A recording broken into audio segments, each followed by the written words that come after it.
Ramblin Bob here again. So I'm going to take a look at the Pecron E1000LFP. Now I think this was that mystery power station that we did 2 videos on, because it looks like the same little buttons here. So we're going to take a look at it and see what it has to offer as far as is it expandable, you know, how many power does it have, and all the little bits of information that we need. I'm kind of curious of this one too, because if this one is very small, 1,000 watt-hour battery, it's actually 1,024 watt-hour battery. It's not very big. So if you could expand that with like EP or EB3000, it looks like it's a so it's a 51.2 volts. So that's the EP battery. If you could expand that one, you know, those. Oh, yep, here it is. All right, so let me start from the beginning. I'm jumping ahead of time. Okay, so it's 1,024 watt-hours. It's a pre-order only. At the time of this filming, it goes for $459. That's the introductory price. So this is the first time I've seen it so far. You get 2+ 1 year warranty. Now I believe the E1500 had a 5-year warranty, and I think, what was the other one? I think it was the E3600 that had a 5-year warranty. So the warranties have kind of been pulled back a little bit for Pecron.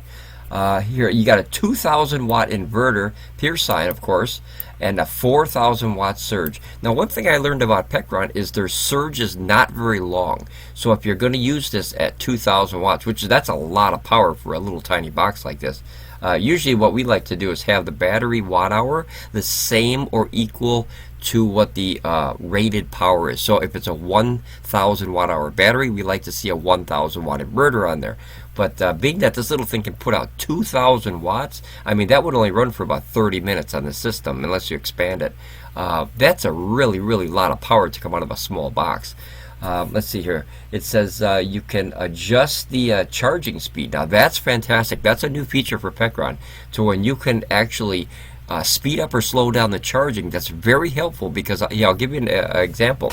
So if you're trying to charge this in a wall, and in that wall you have other things plugged in, and you don't want to pop that fuse, obviously you have to pull back on a little bit of the charging so you don't pop that fuse. Now if you have a dedicated circuit that you could charge these with, then it's not a problem. But sometimes this way you could charge 2 power stations in the same outlet by cutting the charging speed in half. See how that saves the outlet, so that way you don't go over that rated power. You have a UPS, so that's nice, an uninterruptible power source. So if you had this hooked up to say like a security system, a lamp, a light or something like that, or just something that you need on a lot, like when you're not home, that if the grid were to drop, whatever you have plugged into this thing, as long as it's not a smart device, because smart devices are tricky sometimes, but if it's a standard on-off kind of button, then you can have it actually stay on, to where, like, say you left and you had this hooked to, let's say lights in a living room, and you want, you don't want the bad people to let you know that you're gone, you know what I mean, because they might come and, who knows. So what's nice is if the grid were to drop, the lights in the house would stay on, and people would assume, which is a good assumption this time, they would assume you're still home. So it's helpful for kind of security kind of things. Let's see, you have a XT60 20 amp outlet, 12 volts. So that's probably, I'm going to guess that's right. Ooh, this page is getting crazy here. I think it's right here, but we'll know when I go through the pictures better. But I believe it's either, actually, it says DC. Let me zoom in real quick here. Let me see. Oh, nope, that's the actual input. So it would be under this little flap over here. So this is the input for solar, and then this is the output. Now here's the expansions, I hope, and then the AC charger. So one's an expansion probably, and one's an AC. All right, let's get back to the specs over here. You have the app control. Pecron is getting better with their app, but it still needs a lot of work in my opinion. They're up to 1.7. That's the version. I don't know the Apple version. I think it's 1.4. But I don't have an Apple phone, so I can't verify that. But the Android version that we have is up to 1.7, and it's much more stable than the older versions. Wi-Fi control, that means you can access it from, when you're away. I do like the, and I'm assuming this has Bluetooth. Let me zoom in again here, guys. I'm assuming it has Bluetooth as well. Should be a Bluetooth. So this little button right here, this little icon, you see that? That's the Wi-Fi, the first one, and then the second one is the Bluetooth. So this machine says, according to the screen, it has Bluetooth as well. That's what I like to use, but the trick is you have to sign up through Wi-Fi to access the Bluetooth. So I wish it was the other way around. I wish you could use the Bluetooth just by itself. Bluetti allows you to do that. You can actually use the Bluetooth by itself, and I like that a lot better. Okay, so you got lithium iron phosphate batteries. That's what this LiPo 4 stands for. I like that, up to 3,500 life cycles to 80%. What that means is after about 3,500 cycles, if you treat the machine good, of course, then it starts degrading the battery, so you lose about 20% of the top end. So this machine, after about 3,500, or this portable power station, after about 3,500 cycles, would fall to about 800 watt hours. And then you have the addition of the expansion batteries as well. It says you can cascade this up to, let's see, expandable up to 4,096 watt hours. So that's telling me that you can put one expansion battery on there, and that's going to be in one of these little ports over here. So one is going to be AC, like I said, one is going to be the expandable. Now what's really nice about that is to have 4,000 watt hours is very good. It's almost 4,100, but we're just rounding it now. For 4,000 watt hours, you could do a lot. That means you could run a microwave for 4 hours, respectively, because you have your conversion loss too. So let's say 3.5 hours, to be fair. To be able to run a microwave off a small box like that, and that's with the expansion battery. Don't forget, that's a big increase in the power of what these little power stations are able to do. I mean, that's a lot. Usually a power station this big usually has about anywhere between 600 and maybe 1,200 rated power on their AC inverter. And so to get 2,000 out of this little box, I think, wow, that's huge. It looks like these lights light up too. I think I gave Pecron that idea a while ago, and I was like, Pecron, take it and run with it. I want to see some lights so people can see the actual lights in the dark in case they have to go up and push a button or see where it is in the room. And it helps find the buttons. So what they did is on the E3600 LFP, if I can bring that up, guys, real quick here. Let me see this one. That's the first one. And on this one, what they did is they gave you these little stickers. So let me zoom in real close here. And on this part right here, this part, let me move this over here. This part and this part, they gave you these little stickers that were actually glow in the dark. It's nice, but I think I like the lights that are actually built into the system better, because a sticker could fall off right in a humid area. Hopefully you don't run these in a humid area, but with condensation or anything or longevity, stickers usually let go over time. So it's something to kind of take note of. I did not put the stickers on our power station. I left them off. I didn't like them, but I thought it was a nice thing because at least my idea got through to Pecron to help other people out, so they could see where the buttons are in the middle of the night or something like that. Or if you're in an RV or cabin and the lights are off, you could actually see that sticker. It glows. If it's during the day, it's going to get ambient light, so it's going to glow a little bit and you'll be able to see it. Okay, so what else has it got here? 600 watts input of solar charging. Now, I like that and I don't, and I'll explain why. 600 watts. Now, you have 4,000, let's round it up now because it's going to be, let's see, let me get a calculator here. So you have 4,100 watt hours in this battery, and you're going to divide that by about 600, and that's peak, remember. So you need 6.8 hours to charge this power station in one battery. That's more than what's known as a solar day. Solar days are only 5 hours long. Yes, you do get a little bit of ambient power before and a little bit of extra power after the solar day, which is like usually it's like from 10 to 3-ish, depending where you live in the world. Obviously that will change. In my neck of the woods, it's about 10 to 3. But that means that you'd only have 6.8 hours to be able to fill this. That means you'd need 2 solar days almost to fill this power station. Now, the nice thing about the batteries is, if I can show you here, let me I lost my calculator here. Open this back up and then we'll grab one of the, what's the EP? Oh, the button went by itself. Okay, so we have to go back to that one. So that you grab the EP here, and the nice thing about the EP3000 and the EB as well, let me get to the other side of the battery here. This side.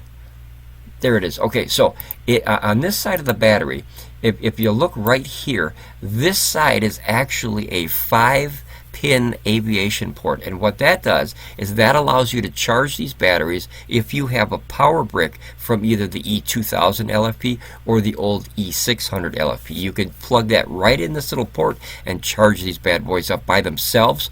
Or, here's a neat thing, you could put solar into it, and if you have the adapter which comes with these batteries, it goes from MC4 into the 5-pin aviation port, and then you could have a solar panel or array up to 400 watts on this battery as well, and that's from 32 volts up to 95 volts. So now what that does is, let me get my calculator back. I think I got to go back to the other, this bad boy here, and then we'll grab a calculator. So now what you have here is a 4100 watt hour battery. So now this changes the game. That's why I said I like it and I don't. So you have 4100 watts that you have to fill approximately, and now you have the 600 for the main system at 400 through the battery, which means you can charge up to 1000. Now what that does is knock it down to about 4.5 hours or so. So now it becomes a doable system, because when you get a system, you want to usually try to, I recommend it, try to get a system that you can recharge in one solar day, both for emergencies and practicality. You want to be able to use the whole power station at night and charge it up the next day so it's ready for the next night. So if you're going somewhere, camping, fishing, whatever, you want to have that full power accessibility when you need it. So that's why I like it. So there's a down vote for the 600. I wish that was a little stronger. I would like to see that at least at 700 or 800 watt hour on the input there, and I would like to see 1000 would be nice, but beggars can't be choosers. I'd like to see at least 700, because that's been the going rate for a lot of the power stations now. The E1500 is 700, the E200 was 600, so they were actually going upwards, and then this one kind of drops back down. So I think they're using the same MPT controller possibly that they had in the E2000 LFP, except that one's got two of them, two inputs. Let's see, it says 12 versatile outputs. So you got PD100. That is my favorite port on a power station as far as DC. I don't use much of the other ones. I'm not a cigarette port guy, and I'm not a barrel person.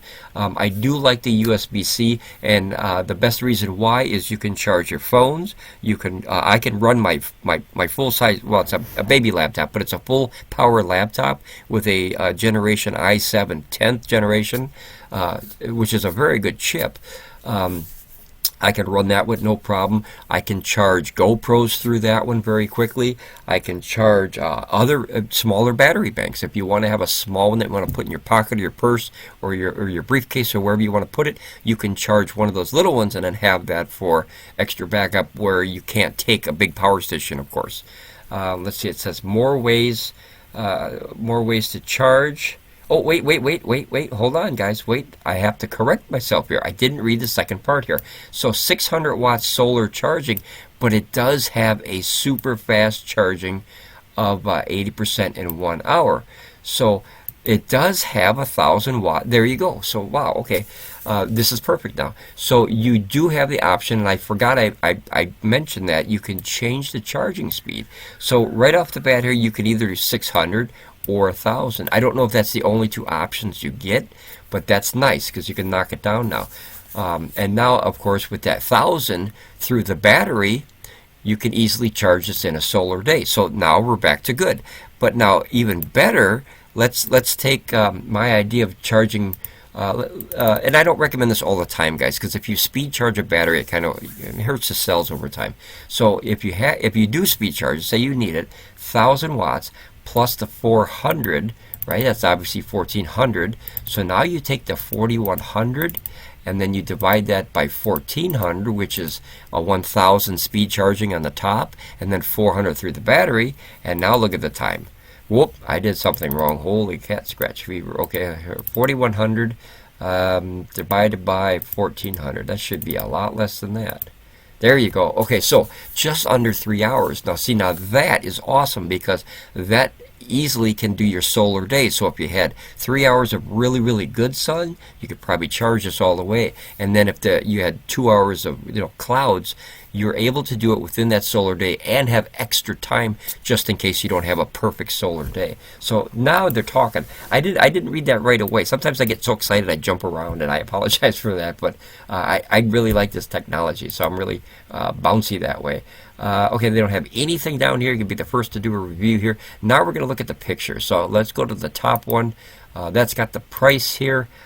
Okay, so let's see. How do you get to the next page? Right here. Okay, so let's look at it right away. So I'm gonna assume, and this is only assumption, this is the AC right here again. This is the solar no, I'm sorry. This is the battery expansion port. I guarantee it's in one of these.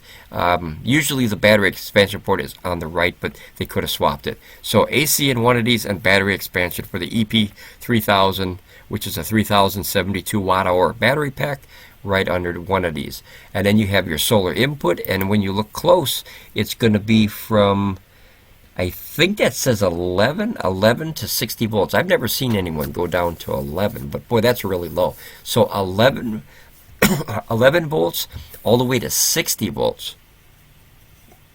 That it says 600 watts max. See that? It's hard to see, but it's there. And then remember, it does have that speed charging option in there. I like that only because of what I explained before, that if you need it today, then you can do that. Let's see here.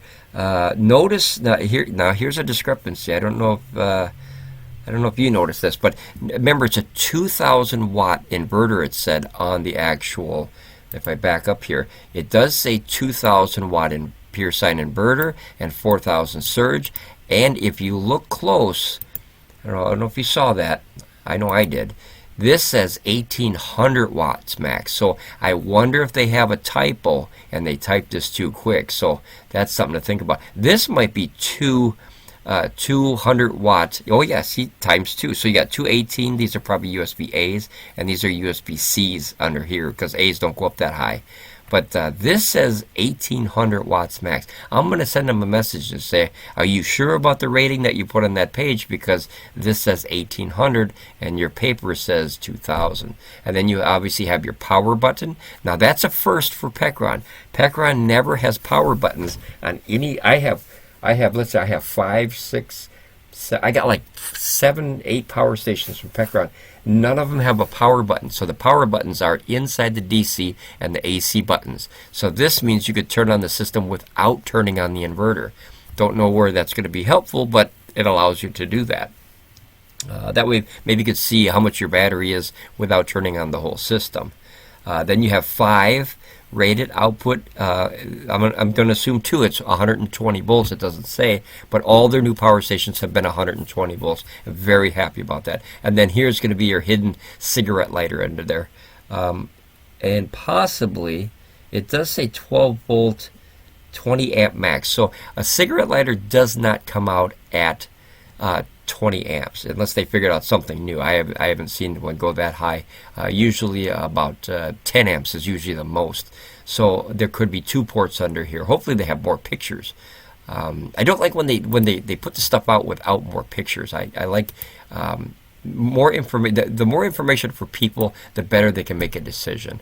And they're not listed anywhere. It doesn't say anything. That says 600 watts max at. Yep, 600 watts max at 11 to 60 volts. Boy, 11 is just, that's off for me. That's so strange. Okay, let's go to the next picture here. So there's your charging port. And then, like I said, I was lucky enough to say, hopefully the cable's not that short, too. That's a really short cable. I think this is the animation picture. But this is going to be your battery expansion then. And then these are your fans, and the other side will have, obviously, input and output. Usually the inputs are on the lower part of the power station, and the upper part is usually for the exhaling vents. And that's obviously because hot air rises. It has to kick it out the top. You don't want to put hot air out the bottom. It's too hard. You have to force it downward. So, and then this says AC 100 watts. Now, that's the speed charging now. Remember, that's the speed charging. Okay, let's see here. You know what, though? Let's see. Oh, well, boy, there's not enough information out here. Oh, here you go. Yep, there's not enough information on this thing yet.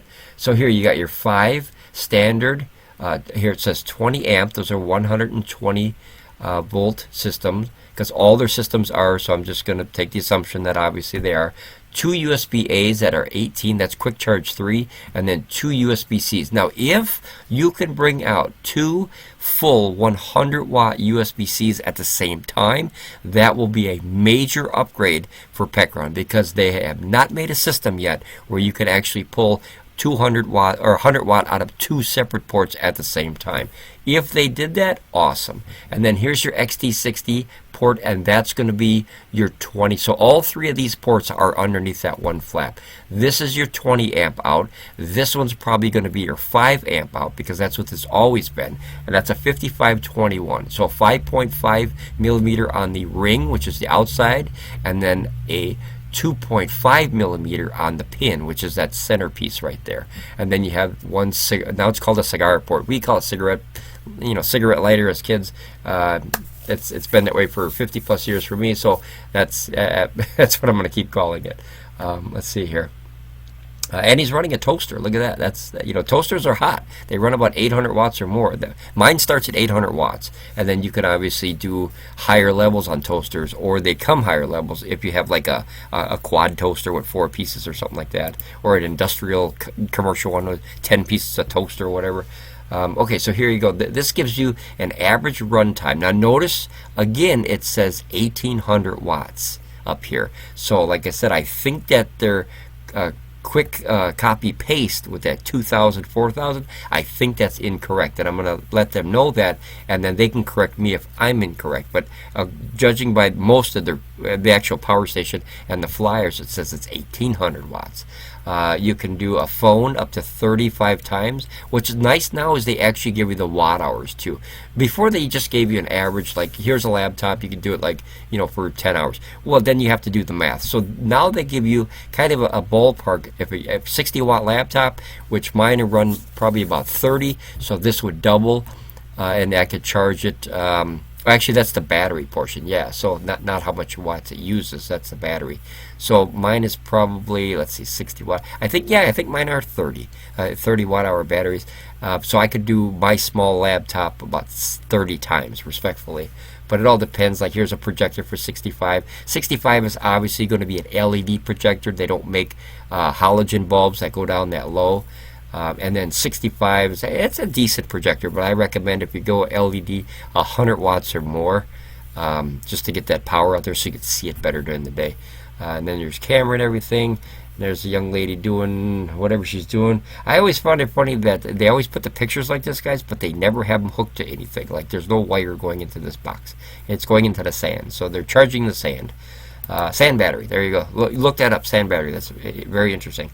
Okay, here. So in charging at temperatures between 20 and 0 C, I have no idea what that is, guys. I believe that's 32 up to 104. I think I always screw up the Celsius, and I always dislike when they put Celsius, but I don't see the Fahrenheit. I don't have time to look it up right now, but you can figure it out. I mean, it's negative 20. I believe that's either, there's 2 numbers I know it is. It's either 32 or 4 degrees. I can't remember which. Maybe it's, well, charging is usually 32. I'm going to say it's 32. Correct me if I'm wrong. I think it's 32. All right, let's see here. Battery heating. Oh, wow, I overlooked that, guys. Are you kidding me? That's fantastic. So that is low. Okay, that is 40. Wow. So guys, what these little hot dog wrappy things are is that's a heater that heats up the core of the actual cells so you can charge it in the cold. That is a first for Pecron. I have never seen a system from Pecron that actually has heating elements on the battery cells. That is fantastic. Usually to get something like that you have to spend a lot of money. AC 500 or something like that. They got special batteries, which was like the that's a Bluetti product, by the way. The B300S, which is actually the S is a charging system with a heating pad in there, and that's kind of what these are. These are heating coils or pads, very small pads that wrap around each cell and heats it so you don't damage them. Because a lot of people don't know, if you charge a battery when it's very, very cold outside, it hates it. That's why regular car batteries, you know, when like a deep cell, not deep cell, but what do they call them? The old car batteries. A lead acid. When you jump a lead acid battery, they do not like that in the cold, because you're sparking a ton of power into a battery like that, and they do not like that, which is usually why once you kill your battery a couple times, you really, really have to buy a new battery for your car. I wish they'd come up with a lithium iron phosphate battery for the car. I'd really be happy about that, but it's not good in the cold. So I don't know if they're going to figure something out. Maybe some heating elements like that, I think would be pretty cool. But then you would have to wait a few minutes, depending on how big the battery is, to heat it up before you start your car, before you use it and stuff like that. So this is very exciting for me, because I have, like I said, we have almost every Pecron made now, and we don't have any with the charging heating battery packs. That's a first. That's an absolute good job, Pecron. I commend you. Good job, because that's something I want to see. I want to see innovation. I want to see forward thinking. I want to see new technologies, and finally they're getting there. These ideas have been around other power stations, but not for Pecron. So I'm happy to see that. That's a big thing, guys. Here's the app I was telling you about. It is getting much better, but I believe it still needs work, in my opinion. I think it's still got little bugs here and there, and it's going to take some time, I think, before they perfect that. And a lot of apps are not 100%. We have Oupes, we have Allpowers, we have Bluetti. I do like Bluetti. I think out of all the apps I have, I do like Bluetti. And I talk about Bluetti a lot because I do like Bluetti. But I love the price of Pecron. It's hard to beat the price of Pecron per watt hour. It's just hard. I mean, anywhere. You can go to off-name cheapy Amazon power stations, and Pecron is still cheaper than a lot of those. So that says something. So that they're going in the right direction. All right, here you got 200 watt solar panel. See how it says 8 hours? That's longer than a solar day. So obviously that's not going to help, and that's without the battery expansion. Remember that. And then here's your 12 volt, 12 hours. So that's going to come out at about 100 watts. And then you have your Pecron 500 car charging. Now, guys, I have this product. We have this product. So if you have anything with an inverter built in, or actually that's an inverter by itself. If you have a extra, like an auxiliary cigarette lighter kind of thing, and you plug this in there, usually you have to go directly off of the car battery. So don't try to plug it in a cigarette lighter like that, because a lot of people are trying to plug this in and put adaptions on it and plug it in a cigarette lighter. Make sure that if you have that 500 watt car charging little box there, make sure that goes direct connect to the battery. Don't put it to the fuse box. Don't put it to the cigarette lighter, auxiliary lighter, things like that. Make sure you put it directly in the car battery, because the amps that thing pulls is extensive, and it will pop all your fuses and possibly burn the wires in your car. So you don't want that, guys. And I've heard people try to adapt them and pull it through a cigarette lighter, and believe me, it just pulls out way too many amps. It's crazy. I'll give you a prime example. So average cigarette lighter pulls out probably about, I'm going to say about 10 amps. So let's say you got 12 volts, and then times would be about 10 amps.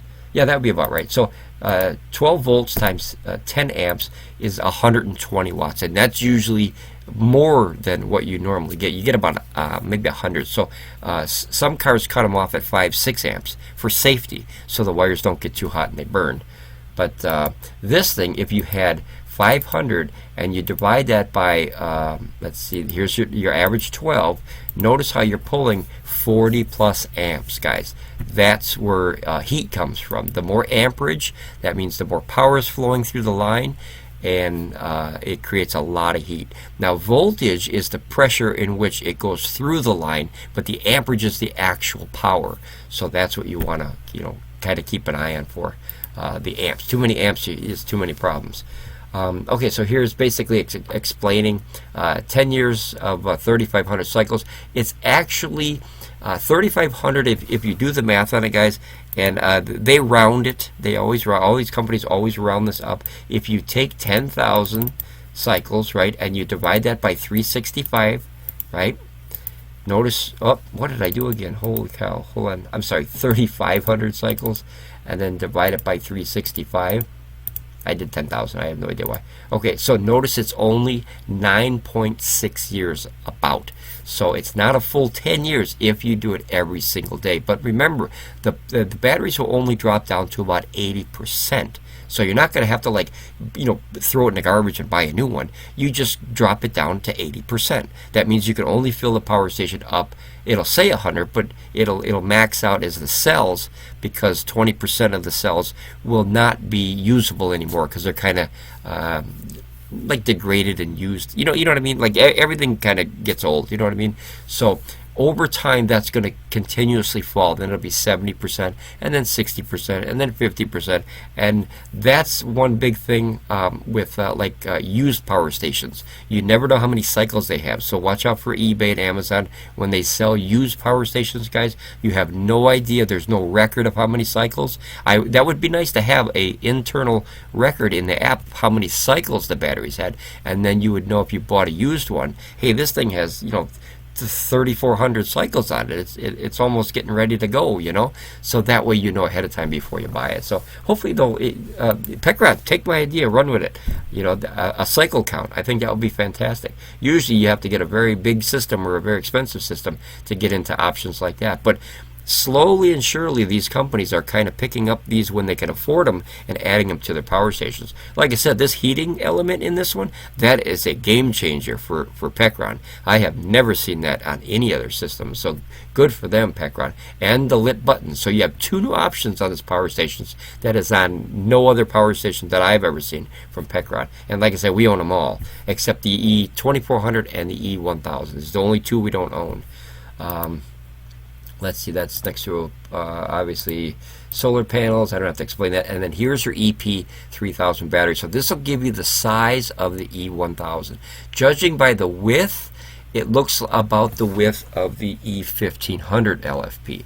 So what I think it is, I think this is a chopped down version of the E1500LFP. However, it has the battery heater and it has the lit power buttons. Now the power buttons not too much. Now notice on the top, guys, you see this right here? Notice that there's no wireless charging, and if there is, they forgot to put it. But I don't see that listed on anywhere in the specs or what is it called? The description over here. Let's see if there's another description. Here's a description here. Let's see. Yep. See, so I don't see wireless charging in here. I think if it had it, obviously you'd see it there. And that's all the same stuff here too. This, like I said, I have to check on this, guys, because I don't think that's actually 2,000 watts. I think by definition of the system itself with their own pictures, notice this says 1,800 watts max. So very exciting, guys. I'm excited about that. You got two new options. That means that Pecron is not stopping and staying stagnant like a lot of companies do. They put out a product and they just kind of hover with that. We haven't heard too much from Oukitel lately. They got, you know, two nice power stations and then they kind of disappeared. So hopefully they'll make more. So I don't want companies to just make a nice product or a decent product and then disappear. I don't want that. I want them to keep innovating. I want them to keep helping us grow as a solar community, a solar family, so that way you can use these options better. They help you on your fishing trip. Now you have a system that you can take out somewhere, and you could use a who knows, whatever you want to do, and you can heat up the batteries and then use the power station in a lower temperature environment. You could put, like, say you had a heater, a small heater, just a small heater, nothing big, a little 200-watt heater, right? And you guys seen it, I use them on a channel, the My Heat Lasco is awesome. So you could plug that into this thing, and then it would heat up the battery cells enough to where you can, you know, pull out the power, right? That way, if it's really cold, it'll kind of get it ready. And then what you do is you plug in this little heater, and you could get possibly 4 to 4.5 hours of heat, where you put this little tiny heater inside your coat so you can stay out there and fish longer. So not in the water, obviously, don't do that. But if you're on the land and you're doing catfishing, I'm a fan of catfishing, you could sit, that way you don't have to make a fire, right? And inside your little, whatever you have, a big parka or a big coat, and you could put that inside your coat and heat up your little coat. That is a wonderful day for catfishing for sure. Alright guys, well, I'll leave it at that. That is the Pecron E1000LFP portable power station. It says 2,000 watts. I have to check on that. I think it's 1,800, and maybe it's 1,800 and 3,600 for the surge. But I'll message them, guys, and if they say it's 2,000, I'll say okay. Well, then you got to update your power station. If they say it's 1,800, I'll say okay. You got to update your description and your title. So either way, something is kind of goofy with this one. But as far as the numbers here, I like to, and I can't wait to see more information about this power station. All right, guys, ramble on, be safe, and I'll see you guys next time here at Ramblin Bob Reviews. Bye, guys.